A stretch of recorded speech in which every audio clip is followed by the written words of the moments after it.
Alright guys, James at Rampant Lion Reviews again for you today. For this one, we are going to do another out and about video for you. So today, I am in Carlstadt, but also kind of East Rutherford in New Jersey, pretty much just a couple of miles west of Manhattan, just over the bridge from what I gather. But we're going to have a look at this place behind me. So this is Bolero Snort Brewery, and these guys do some really quite interesting stuff actually. They've got an extensive tap list, so yeah, we're going to do as we always do. We'll go in, we'll have a little walk around, we'll try some of the beers, and we'll have a good time. There will also be a special guest in this video, so you can look forward to that as well. But let's get started on this one, and I'll catch you guys in just a second. So yeah guys, I was just standing over there for the introduction part a wee second ago. But yeah, you can see this brewery is just in quite a sort of industrial area actually. It's basically in one of these kind of big industrial parks. But yeah, they've actually got quite a little bit of outdoor space here. The weather's beautiful as you can see. It's not quite as snowy and stuff as back home in the motherland of Scotland, but yeah, the rain's just nice and light just now, so I thought I would come out and film the outside bit while the weather was quite nice. But there you can see they've got the big American flag thing. They've got this little space here actually, and if you look over the other side of the car park, they actually have this space here where you can come out in the summer when the weather's nice. So I guess they probably open this up on, like, you know, Fridays and Saturdays and things like that, when the brewery is a little bit more busy and things. And yeah, they've got a pet dinosaur, which is kind of interesting.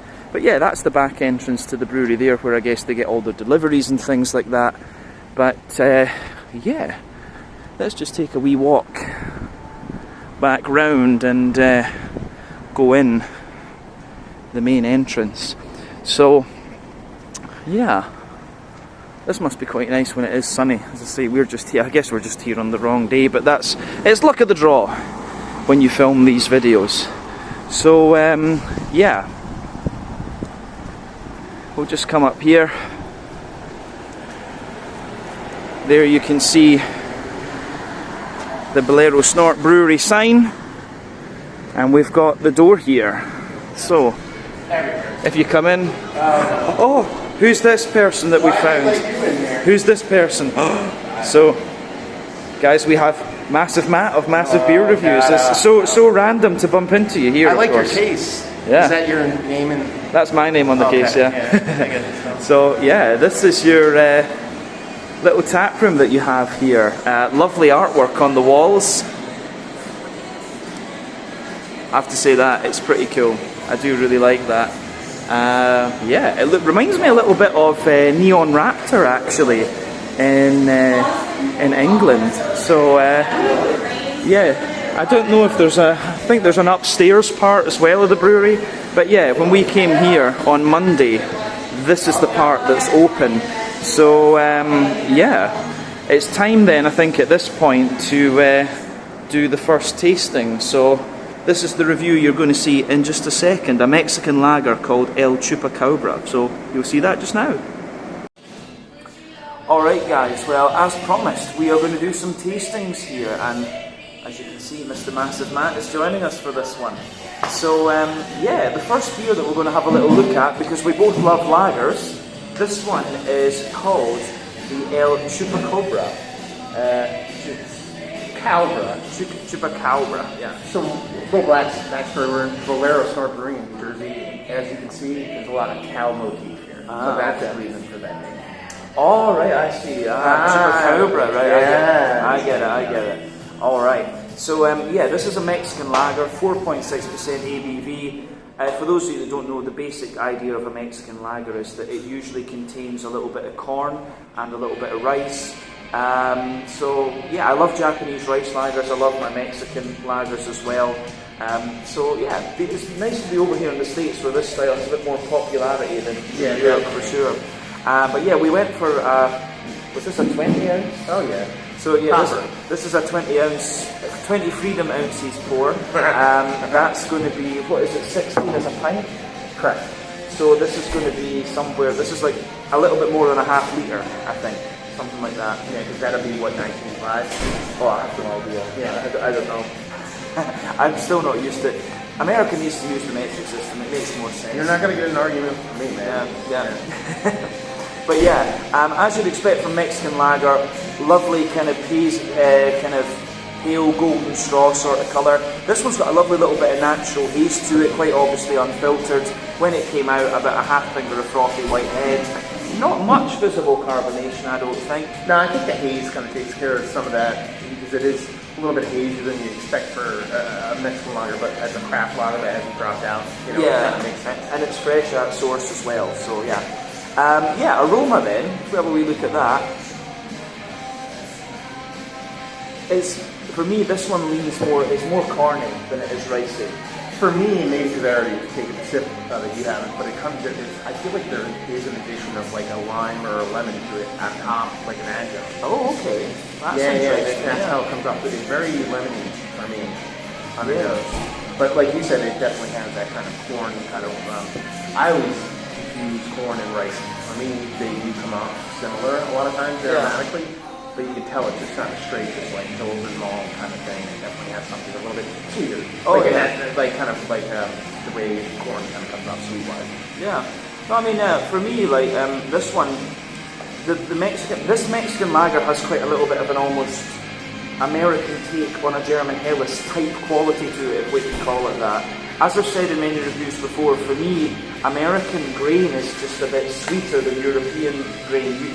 European lagers tend to be a bit drier than the American ones, and again, the American ones often feel a bit wetter, just water profile, I think, as well as the other thing. But for me, if you smell this, fresh white bread crust, little bit of cracker, fluffy white bread, you can smell a little touch of the kind of ricey note out of it. I think there is a wee bit of rice in here. Definitely a little bit of a biscuit, and for you I think that would be like, a little bit of a cookie-ish sweetness, and then there's definitely corn. I mean, you can smell that oily, corny sort of thing in this one for sure. Definitely perfect beer for noon on a Monday. Oh yeah, we're here on the Monday like good alcoholics.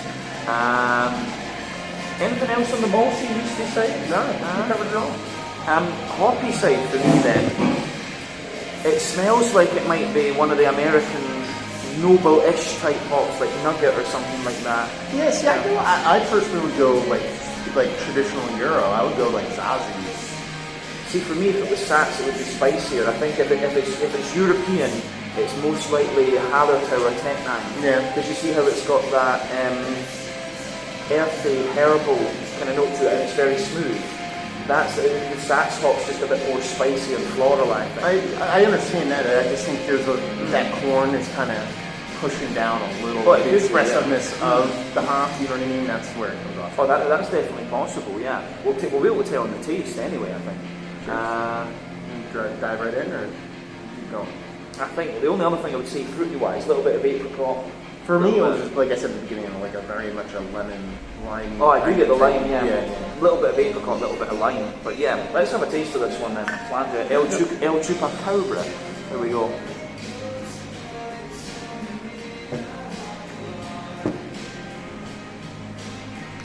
It does come off peppery for me.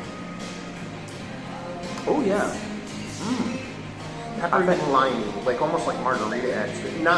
It's not confectionery sweet like that. Like it's not getting to that low, but it has that. And it kind of makes sense. Maybe that's what they're going for something like this. It could, what it could be. It could be a little bit of Pilsner malt. There could be a little bit of Pilsner malt in this. Yeah. Because it definitely has like a little bit of a peppery, bready sort of thing. It's a bit nostalgic, this music as well. We've got a bit of Green Day going here. But yeah, I mean, the bready side of this, I do get the lime as well. I mean, like for me, the middle of the palate has got this, the bread crust is quite dry. Like for me, that kind of dry spiciness is bread crusty. It's almost like the bread crust is a little bit very slightly well fired. But then yeah, cracker definitely. white bread, and then it's not. The thing is with this one, I think it's fair to say it's not as sweet as you would expect from the aroma. No.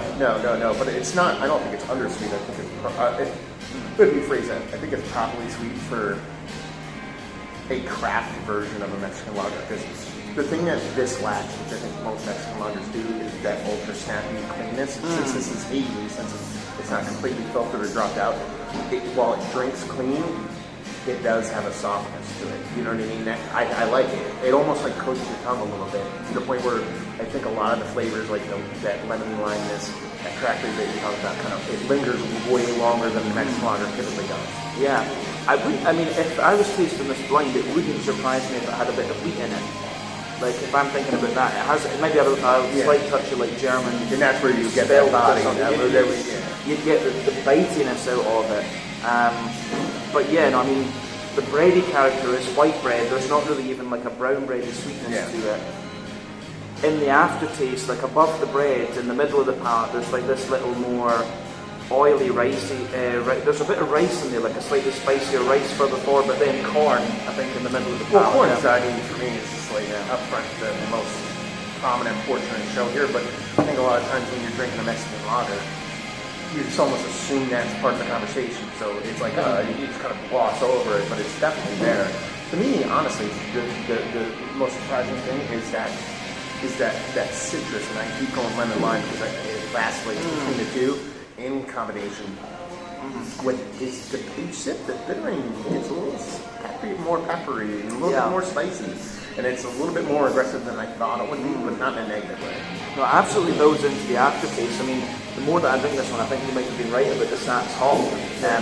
Because for me, the only other thing I'd add on the malty side of things is that it definitely has a little bit of like that biscuity, cookie, as Americans would say, the sweetness that you get from like a German Helles. It has a little bit of that.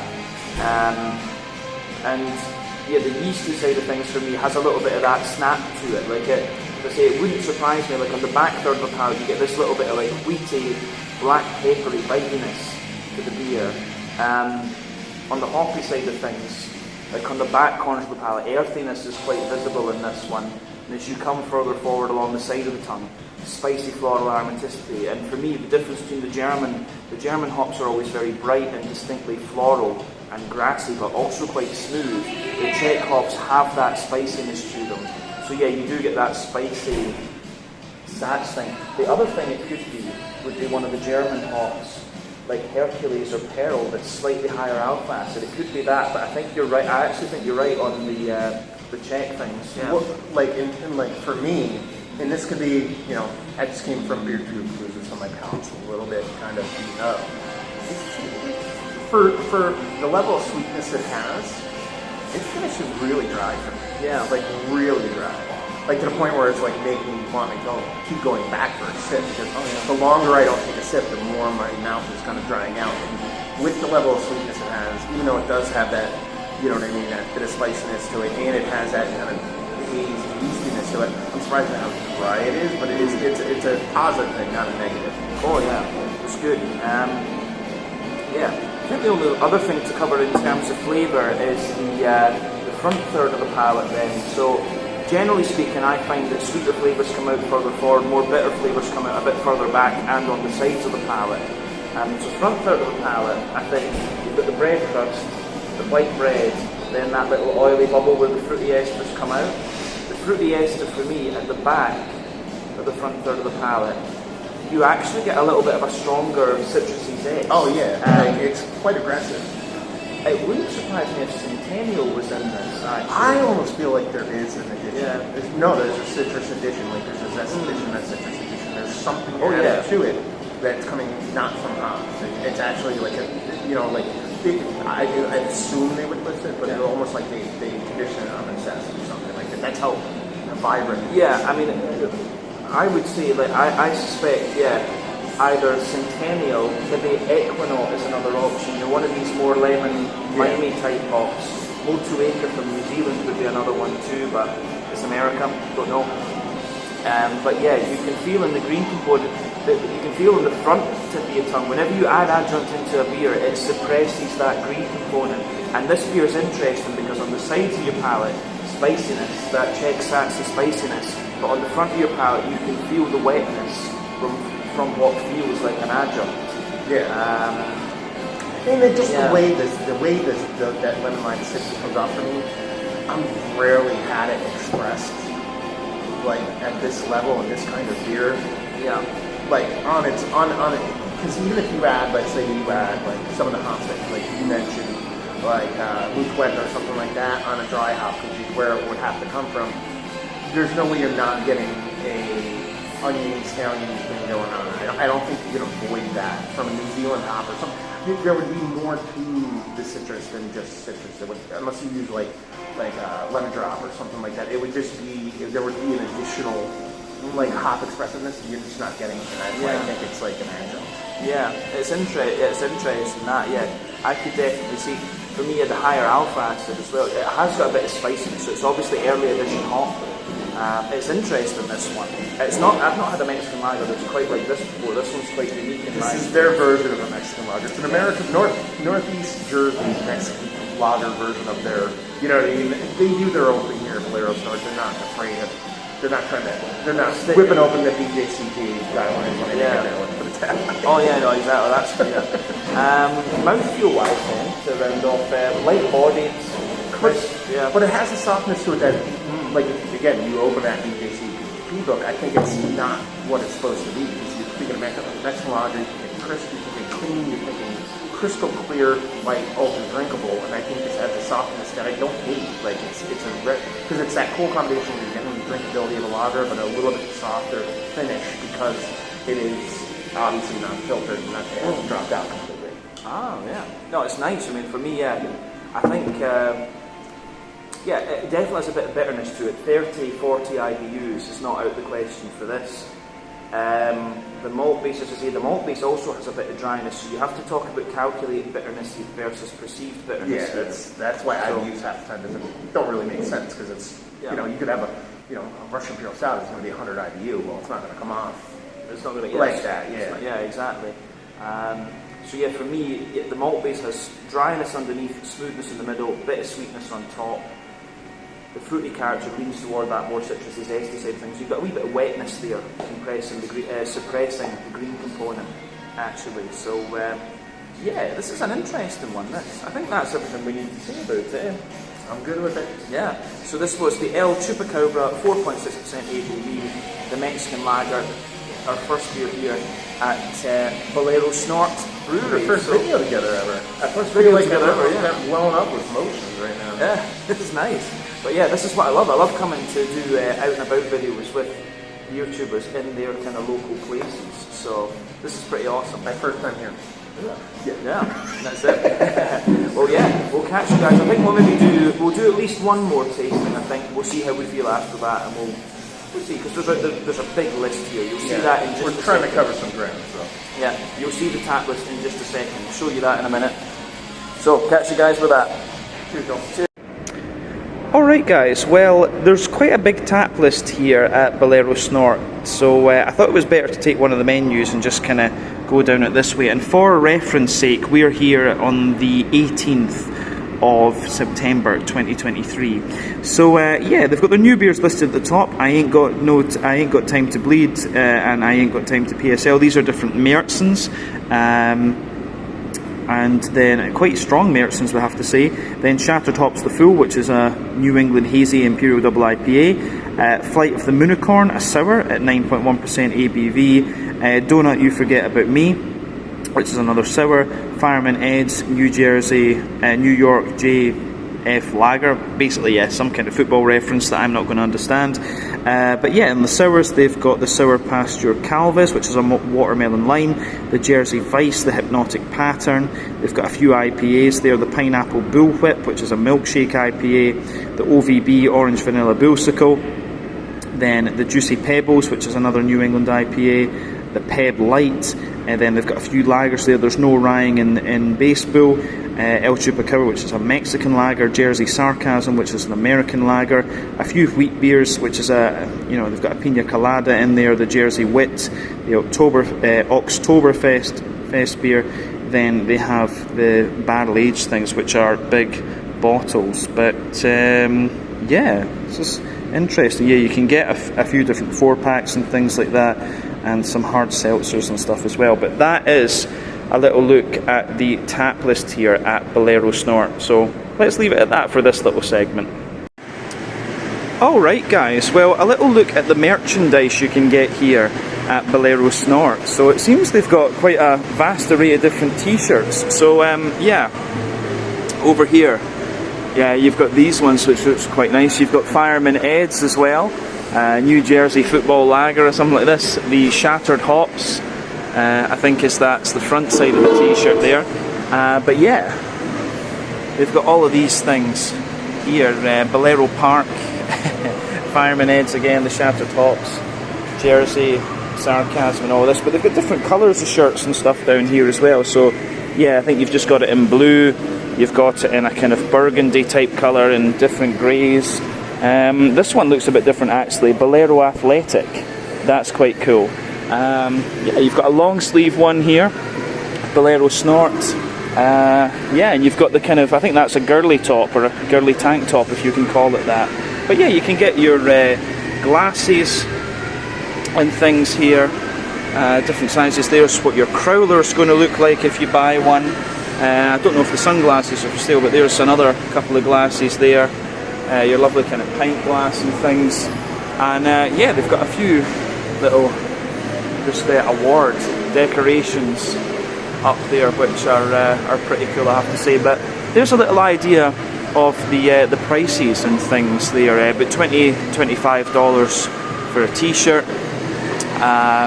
Get the sunglasses for a while. I didn't realise the sunglasses would be for sale. But yeah, fairly decent prices when it comes to the merchandise and things like that. But yeah, that's a little look at the merchandise available for you here at Bolero Snort Brewery. There you are. Alright guys, well, time for tasting number 2 then here at Bolero Snort. So yeah, for this review we are going to go to a slightly more popular style of beer than we did last time. And this one seems to be part of a series that they do. So this beer is called Shattered Hops the Full. It comes in at 8.1% ABV. It was fresh on tap, I think, either today or yesterday.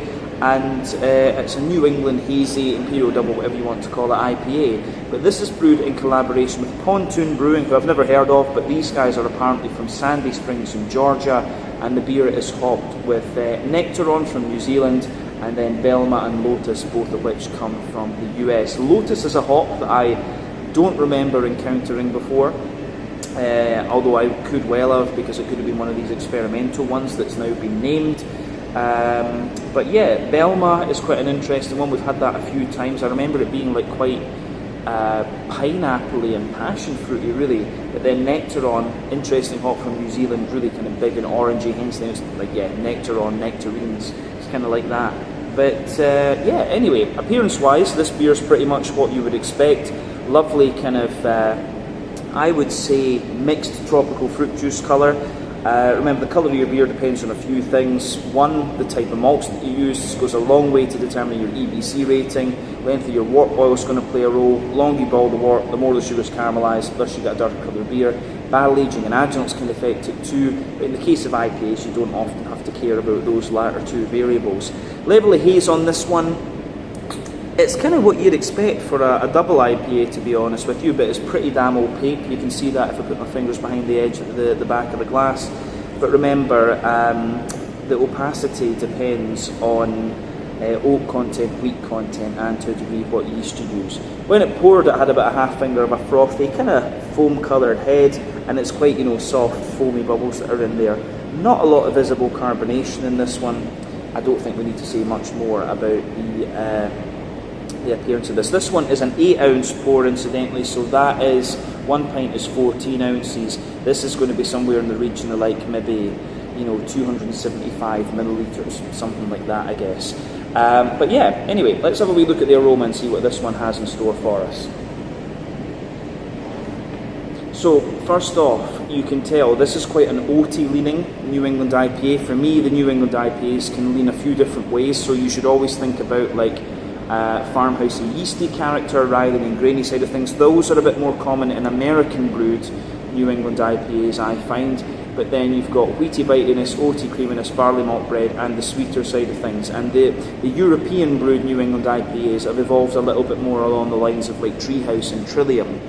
Treehouse being more oaty and creamy, Trillium being a bit more wheaty and bitey, at least in my experience.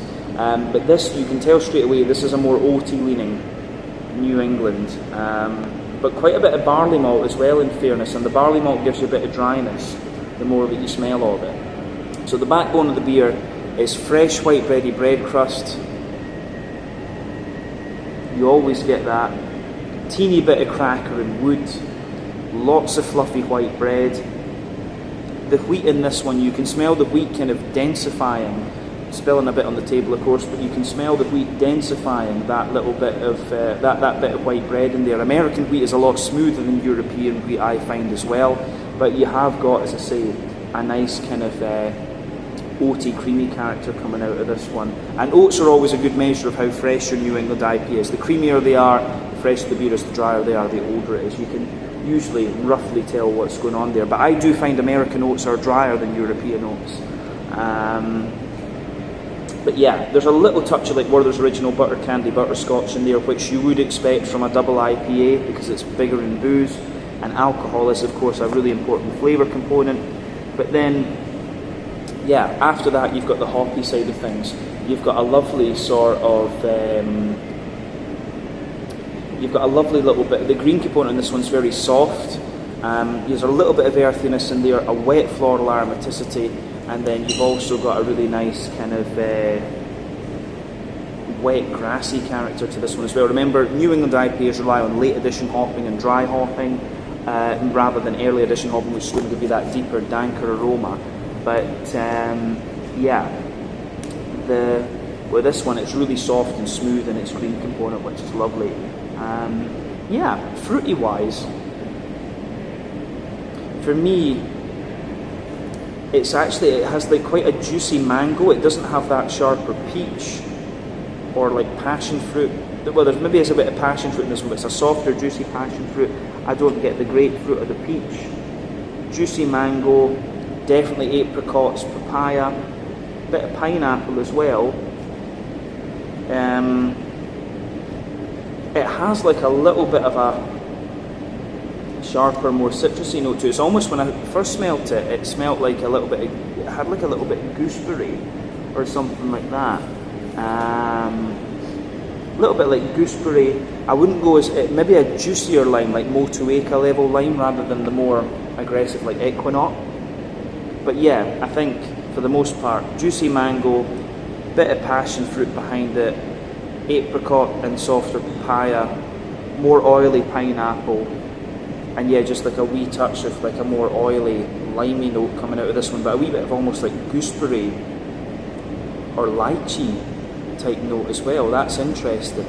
As I always say, take a bit of time to enjoy the aroma of the beer before you get stuck in, but let's have a taste of this one. So this one is the Shattered Hops, the full, an 8.1% New England double IPA, brewed here at Bolero Snort, but also in collaboration with Pontoon Brewery from down in Georgia. Let's get stuck in. Slàinte, skål, cheers.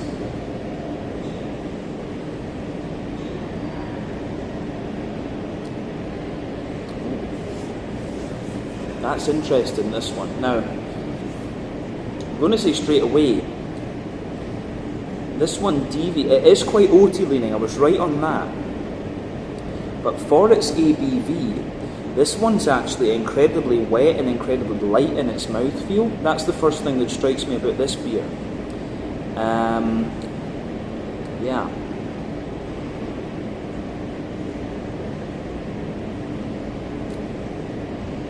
Yeah, this one really has a little bit of that just kind of oaty-ish, creamy type character to it, and that dominates the malty side of things.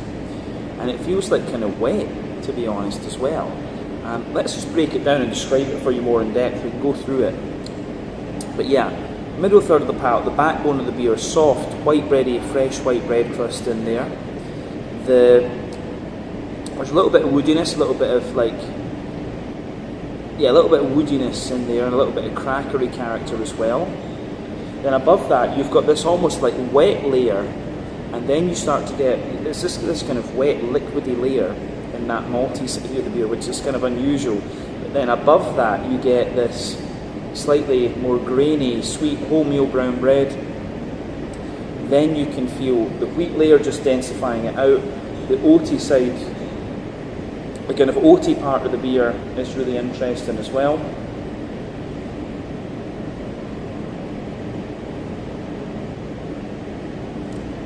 Yeah, the oaty part of the beer is really quite nice as well. So, yeah, dense, wheaty character in there.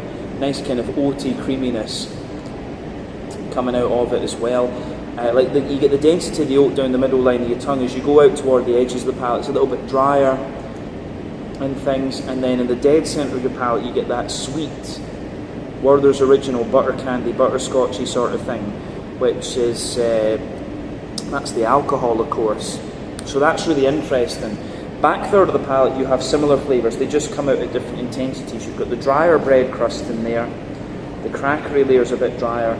It's a really airy, fluffy, white bready character. You can feel the wheat creeping over the top of it, and that gives you a bit more bitiness.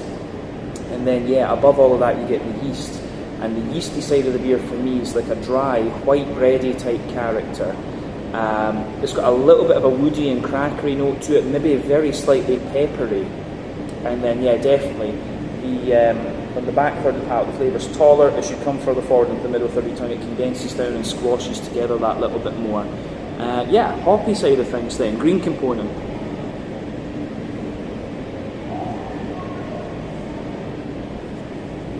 The green component of this beer, for me,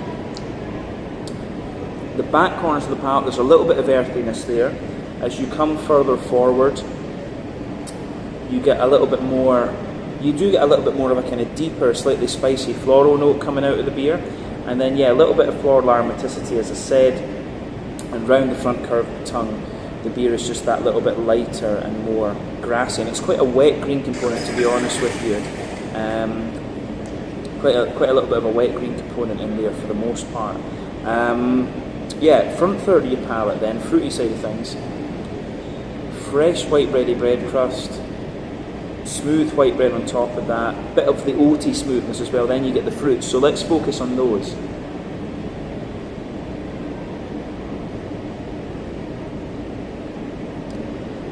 Yeah, so the fruity side of things is really nice. It's kind of similar to what I expected. You've got lovely, at the back of that front third of your palate, there's a teeny little hint of grapefruit, not a lot. As you move further forward, a bit of passion fruit, but mainly a juicy mango, quite an oily mango actually when I think about it. Apricot underneath, papaya underneath, and then you've got that that little bit of oily kind of like gooseberry and lime as you move into the front half of that front third of your palate. Overall, this is really quite nice actually. I think this is a really nicely done beer, to be honest with you. It actually thickens up and gets a little bit more oily and slick as you drink more of it. But yeah, I think we can leave it at that for the kind of flavour section of the video. Mouthfeel wise, just to round off,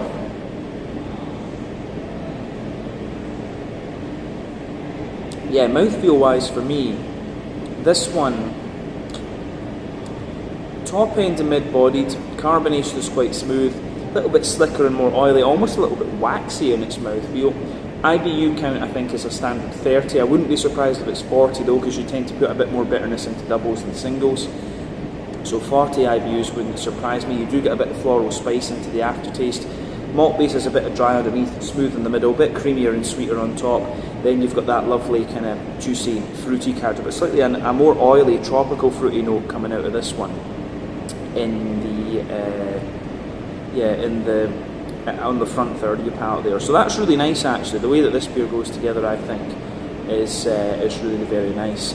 Yeah, I think that's everything with this one. So this was the hop, I forget the name of this beer now, but this one, it was brewed in collaboration with Pontoon Brewery from down in Georgia, an 8.1% IPA with Nectaron, Lotus, and the other hop's gone out of my head as well. But yeah, an interesting IPA, this one. A wee bit different actually. So, Matt's giving me the name. So this one is Shattered Hops, the full 8.1%, and yeah, the other hop was Belma.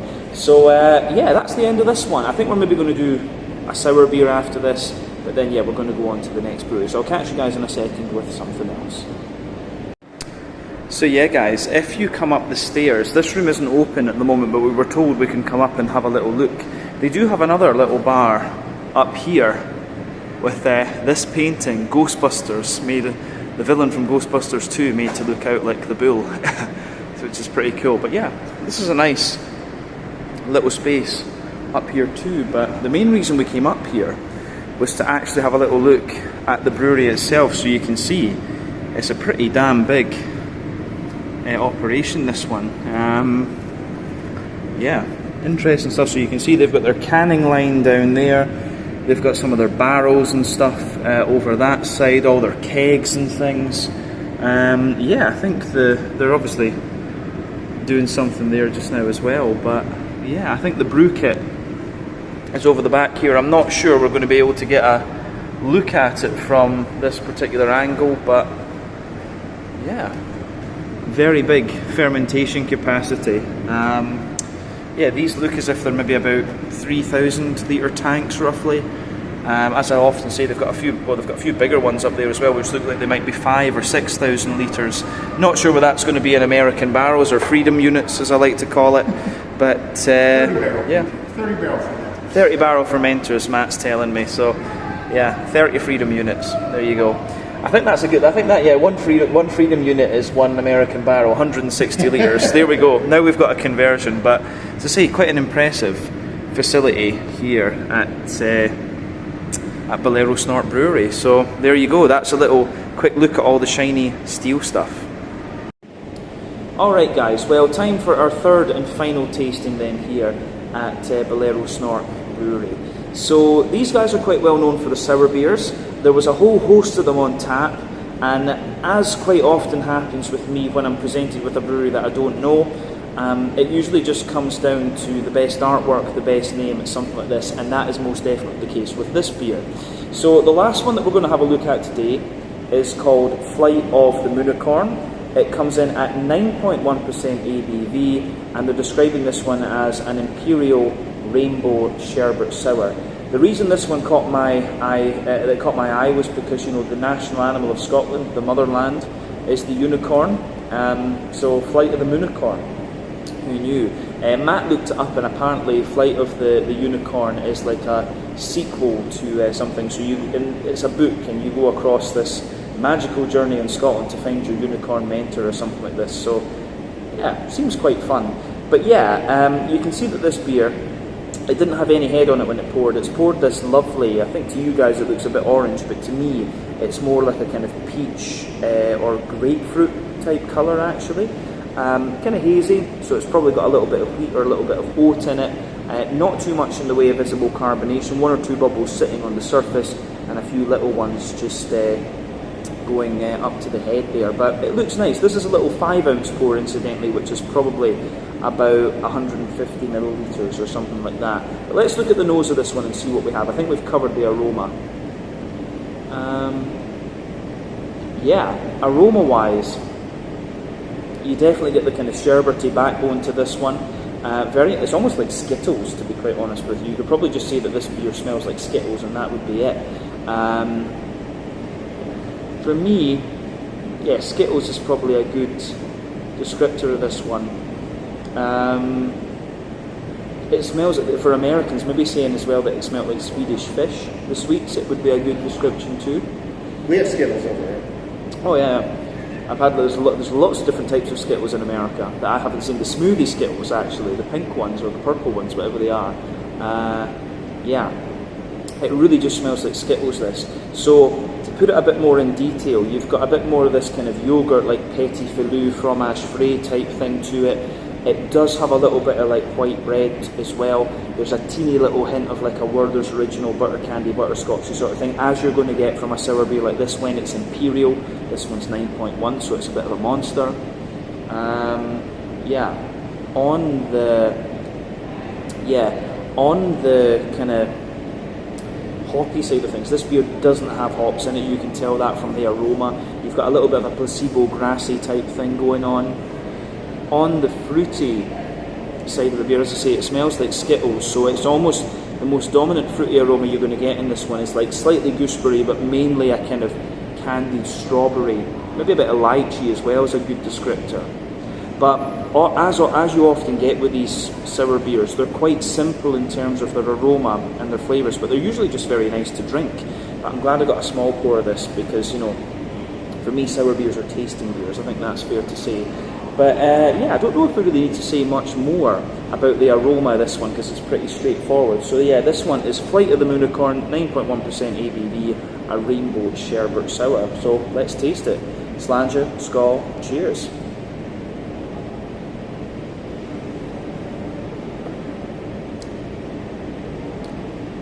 That's actually really nice. I'm not the biggest fan of candy sours. I know that in Finland, for example, I tried a candy sour, and American sour beers tend to still be more kettle sour rather than smoothie sour. I love my smoothie sours, but this one, it's kind of almost, it's like a candy sour, but it has a little bit of the smoothie sour element to it. And by smoothie sour, I mean, you know, just a shitload of oats in the malt base and just gives you that big creamy mouthfeel. This one has a little bit of that to it, actually.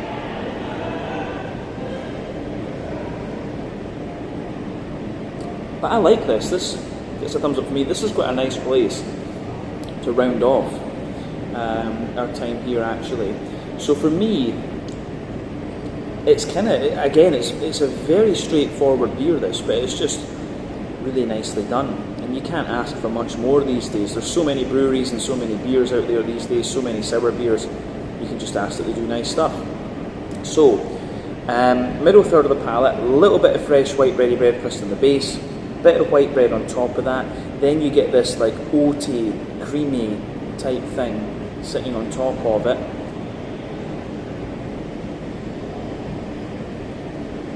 As you go into the aftertaste, it's got a little bit of it really has a little bit of you do get more of a yogurty type note out of this one, like petit filou, fromage frais. I don't know what a good reference for Americans is with that, but like, yeah, Muller Corner yogurts would be a one for me. It's got this yogurty type note to it. In the dead centre of your palate, you do get a little bit of a kind of Werther's Original butter candy, butterscotchy sort of thing, and you can feel some of the kind of sherbet, the powdery sherbet candy character in the middle of your palate too. The back third of your palate is quite similar. Again, it just feels a bit lighter and more airy.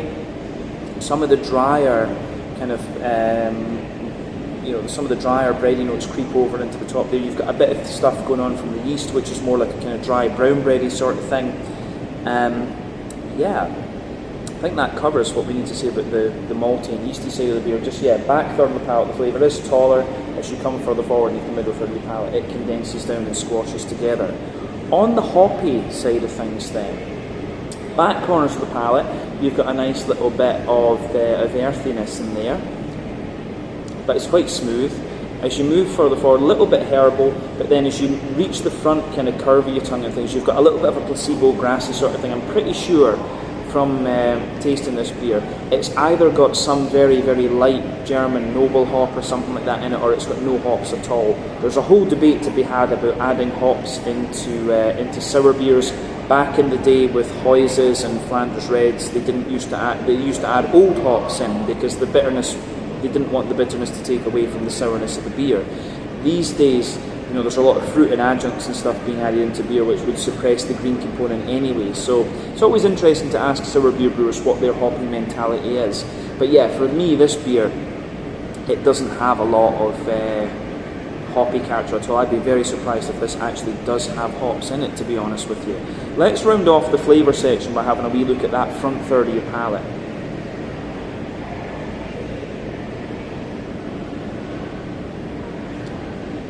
So yeah, for me, the front third of your palate is, you've got a bit more of that yogurty sort of thing. It's got a little bit more of a sharp sweetness to it as well.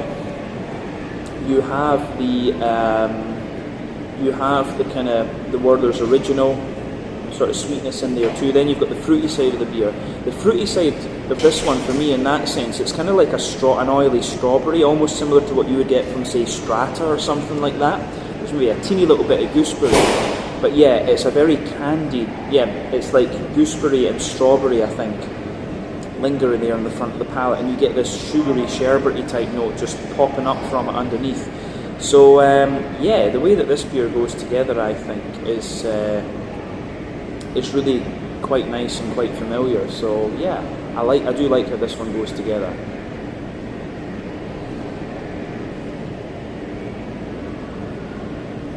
Yeah, lovely stuff actually. Wouldn't hesitate to drink that again, but as I say, for me, sour beers are tasting beers. On the fruity side of things, for me, or the mouthfeel side of things I should say, for the mouthfeel, for me, this beer is not the heaviest, maybe top end to mid-bodied, bottom end to full-bodied. Carbonation's very smooth, quite a wet mouthfeel, but slightly slick and oily at the same time. The malt base has a bit of dryness underneath, but mainly a smooth sweetness sitting on top of that. It gets sweeter into the aftertaste with that kind of sherbety sort of thing. A little bit of juicy, almost candied, fruity character. This beer's pretty much 0 IBUs. It's not really got a bitterness to it. Yeah, it's really interesting, this one. Very straightforward, but as I say, just a really nicely done beer actually. Somewhere between a smoothie sour and a candy sour for me, if we're talking about the stylistic perspective. But yeah, I think we can leave it at that for this one. This was the Flight of the Moonicorn, a 9.1% candy, so yeah, definitely a candy sherbet imperial sour, as they were calling it on the menu. So yeah, let's leave it at that for them. That's the end of our final tasting then. We'll go outside, I'll give you my final thoughts on our time here, and that'll be that for this video. Catch you guys in just a second. Cheers. So yeah, as you always get in American breweries, you've got some cans that you can buy and take away. So let's have a little look at these. They've got a few non-alcoholic things over here. Bull water, a dry hop sparkling water, Sabro, Aroma as well. They've got the Session Sour here, the Jersey Vice. They have the Limoncello in Disguise, Apple Crisp in Disguise. I guess these are alcohol free as well. They've got some Evil Water hard fruit things. I wonder if that's from Evil Twin by the looks of it. Yeah, a few things like that. I don't think. I think those are not their products. But yeah, here you have the Jersey Sarcasm, an American lager. Down here, the Raging Bull, which is an amber lager. You've got this one here, a 12-pack of Peb Light, which is a hazy session IPA. Then over here, I think you've got the more kind of the new stuff. So yeah, they've got I ain't got time to bleed, which is an Imperial Pumpkin Pie Märzen. Then they've got another one there, I ain't got time to PSL, which is an Imperial Pumpkin Spice Latte Märzen. Not sure how that's going to be, but then yeah, you've got the Fireman Edge, which looks like it's the new Jersey football lager. Pineapple Bullwhip IPA. The Oktoberfest, which will be a fest beer, I guess, or a Märzen lager. Then you've got the Juicy Pebbles, which is a hazy IPA. The OVB, which is an orange cream pop ale, sounds quite interesting. El Chupacabra, the Mexican lager, which you'll see in this video. Over here there's no ryeing base bull, which is a rye lager. Then if you come over here, there's the Pina Bulada, which is a pina colada inspired sort of sour beer. They've got another version of it over here, which is called, it's a summer wheat one. I'm not sure what the difference between those two beers is. But then you have the Jersey Wet Belgian Wit beer, the Maple Pumpkin Pancake Brown, then Blueberry Swell Matcha Cheesecake Sour. That sounds like it could be quite interesting. Do not forget about it, which is a baked apple cider donut sour. Then there is a collaboration with Pontoon Brewing, which is called Shattered Hops, the full double IPA. Then the last one is the Flight of the Moonicorn, or Flight of the Moonicorn, I think, sorry, which is an Imperial Rainbow Sherbet Sour. So yeah, those are your beers available in the fridge at the brewery here. So yeah, that's that. Lots of kind of interesting stuff here, I have to say. But let's leave it at that for this wee segment. Alright guys, well that is the end of my time then here at Bolero Snort Brewery in Carlstadt, or East Rutherford in New Jersey, whichever one you want to say. So yeah, we had a nice couple of hours here. First off, I tried the Mexican lager with Matt, which was really nice. That was the very first time I've ever filmed something with Matt in person, which was great. But yeah, that was quite an interesting one, very different from the other Mexican lagers I've had in recent times. We've had a couple of them during this trip to the US. So a bit more kind of bready and bitey and things like that. Really interesting beer.